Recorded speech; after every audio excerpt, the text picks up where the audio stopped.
Bharatiya Janata party झूठ का सहारा लेकर के काम कर रही है। इनकी हर बात झूठी है, झूठे वादे जनता से किए हैं। इससे ज़्यादा खतरनाक काम लोकतंत्र में और क्या हो सकता है।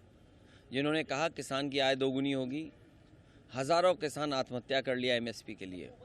समाजवादी पार्टी जो अपना विज़न डॉक्यूमेंट लेकर के आई, उसमें किसानों के लिए एमएसपी लागू हो।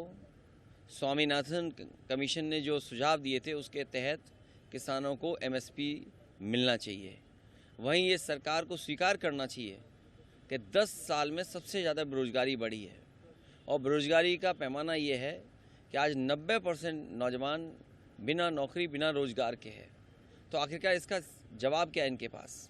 और उत्तर प्रदेश तो वो स्टेट बना है जिसमें सबसे ज़्यादा पेपर लीक हुए हों, और पेपर लीक करने में भी बीजेपी के लोग हैं।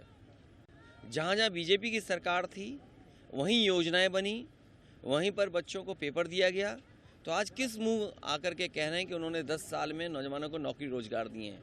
अभी हाल में ही जो पेपर लीक हुआ है, जो खुलासा हो रहा है, उसमें खुलासा ये है कि जहाँ पर हुआ वहाँ बीजेपी की सरकार, जिन लोगों ने पेपर लीक किया वो बीजेपी से संबंधित लोग हैं।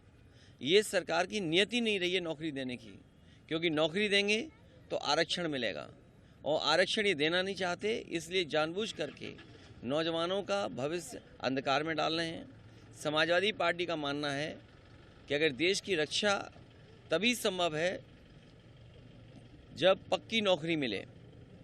आधी अधूरी नौकरी अग्निवीर कभी स्वीकार नहीं कर सकते हैं। समाजवादी लोग जब भी सरकार में शामिल होंगे अग्निवीर जैसी व्यवस्था को समाप्त करेंगे।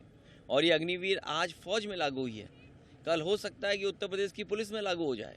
वहाँ 4 साल के बाद बाहर कर रहे हैं, उत्तर प्रदेश में हो सकता है पुलिस पीएससी में 3 साल के बाद बाहर कर दें।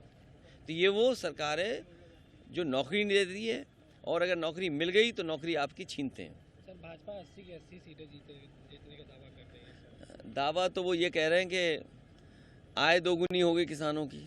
क्या दावा उनका पूरा हुआ?